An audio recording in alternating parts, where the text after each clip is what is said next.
Amanda here from DMG, and I have for you another in my mini-series covering some of these gorgeous gaming guides. This particular one is from Future Press and it is Dark Souls 2. Now, as I think I mentioned in a previous episode, that Future Press sadly don't get the trilogy. They didn't get the license for number 3.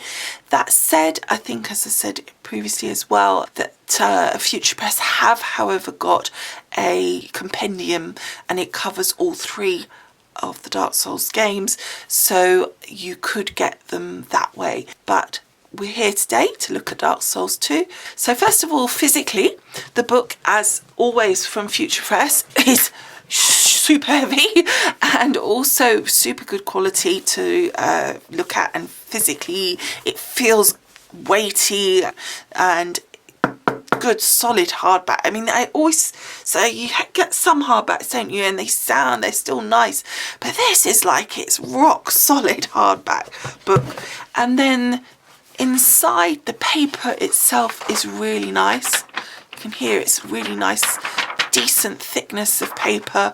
You can see there it's beautiful coated paper, and that's not just on these pages, it's all the way throughout. Even on these sort of normal pages you can see it's coated, so it feels a really nice quality book. So we start off with a little introduction, some beautiful artwork as always, and as always heavy to move around.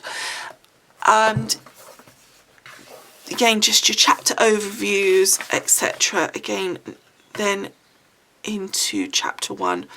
This is all about your gaming system, so basically the mechanics of the game and how you play it. So it starts off with getting started, and it takes a look, for example, at all the classes, and it explains what they are, and it says, you know, it might say this is a good one if you're a beginner, or this is a good one if you're a new game plus, or whatever, you know. So it gives you some advice on those. It has all the starting stats as well, and then it goes through your HUD and all, you know, all your in-game menus, etc.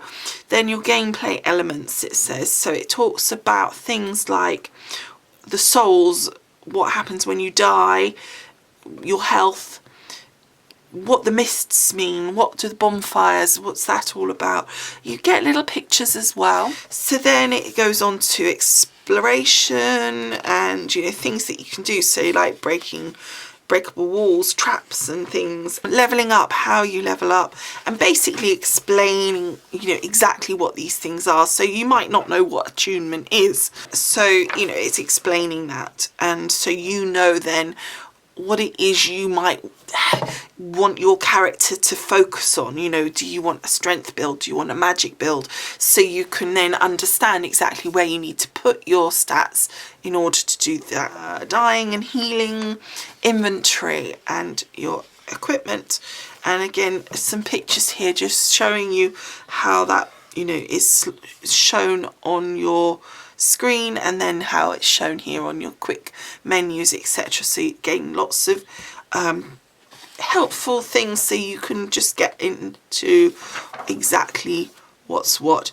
Then all about combat here, defending, and again more pictures showing just, again, just ideas. It's just indications, just, and it makes the book nice, doesn't it? If it was all kind of text, it would be a bit boring.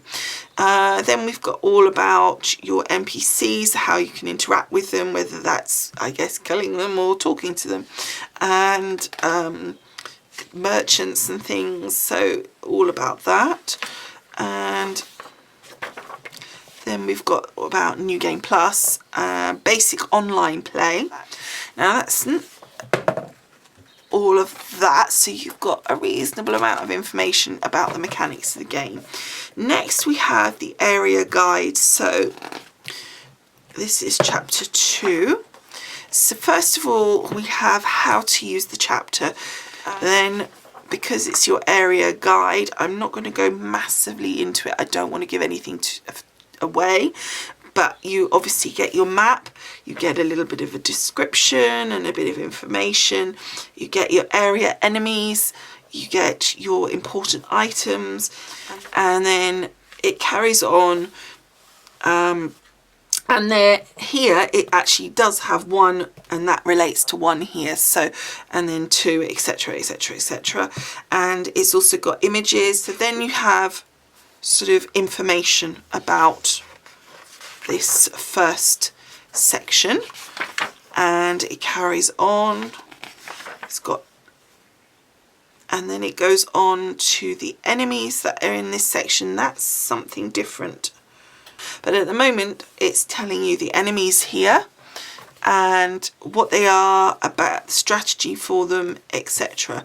So again, I don't want to give anything away. So then we're on to the next section. So this particular chapter is huge. So you can see you've got just pages and pages of information.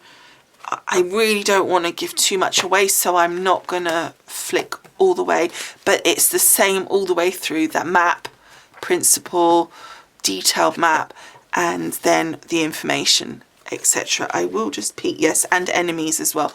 I didn't really see what it was, but I could see they were there. So then we have chapter 3, equipment, magic, and items. So this is obviously what it says on the tin, and as before we have a how to use the chapter, and it just sets out all about the different things. It also talks about female armor variations, which is interesting. And then we've got into the actual chapter itself. So we start off here, for example, with weapons and shields. Then we've got daggers, and we've got all the different types of daggers and their stats. So it starts off with the heading, then it gives you a little bit of information. It gives you some general information about the dagger, and you know, kind of sort of about the attacks and things. And then it sets out specific types of dagger. So we've got here dagger, parrying dagger, bandit's knife, etc, etc. So then within each specific one, you've got your information, your little picture, where it's acquired, how you reinforce it, the stats, etc. And that's across the board. So that chapter is all of that, and it's essentially the same all the way through for all these different weapons and shields and armor and clothing, no clothing. It's just got tons and tons. Oh, and it talks about magic at the back here as well. Pyromancy, hexes, and then we're talking here about consumables things. So you've got your recovery items, souls, boss's souls, offensive items. I'm assuming they mean as in things that are, you know, like bombs, yeah, as opposed to things that are just horrible. Multiplayer items, miscellaneous covenant items, keys, rings, lots and lots of rings again. And then we get on to chapter 4, which is extras. And it says, so you finished the game, now what? And this chapter provides a wealth of information on activities available after finishing the main story. And chapter 4 is basically to the end.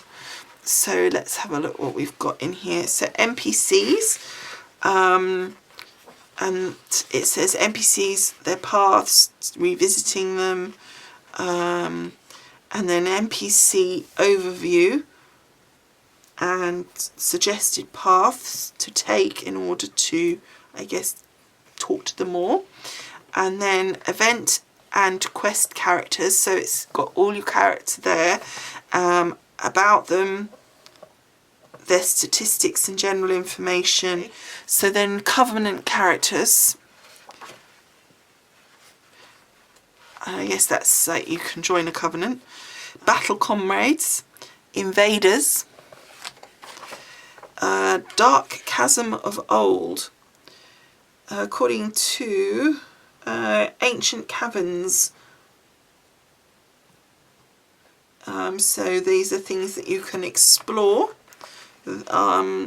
I don't know if these are kind of like the Chalice dungeons in Bloodborne. It sort of sounds that way. And then the enemies in there, and all sort of about them and the statistics and everything. And then New Game Plus overview. And it just goes through the areas and in view of it being a new game, I guess, a New Game Plus, I should say. Then you go on to your trophy and achievement guide, and it talks about, you know, game progression, completionist, so what you need to do that, I guess. And it's literally taking you through all of that, and your covenants with regard to that, etc. Right back to your index at the very back. So that is that. Now this is probably one of the shorter videos on these books, just because they slightly changed how I've seen them do it before, in that they put the beasts in the same chapter as the actual game walkthrough, as it were. So you had your map and about that area, and rather than going and these beasts are here and then you look at them in that chapter, they actually put them here. Personally, not sure I prefer that format. I'm glad they changed it. It seems weird because Dark Souls 1, as it were, the book, has that new format. But of course it was redone when the game was remastered. They remastered the book and adapted it and changed the book in accordance with that remastered version. So I assume at that point they're doing it in the new format. This clearly is an older book and therefore is done in that older style. So as far as I know, certainly all the ones that I've got now are done in that newer style where the beasts are separate to the main game, and I think that personally this would be a negative on this particular book. But otherwise that is it. I think, as always, it's beautiful quality. It seems to have a ton of information. I'm looking forward to playing the game when I finally get finished with Bloodborne.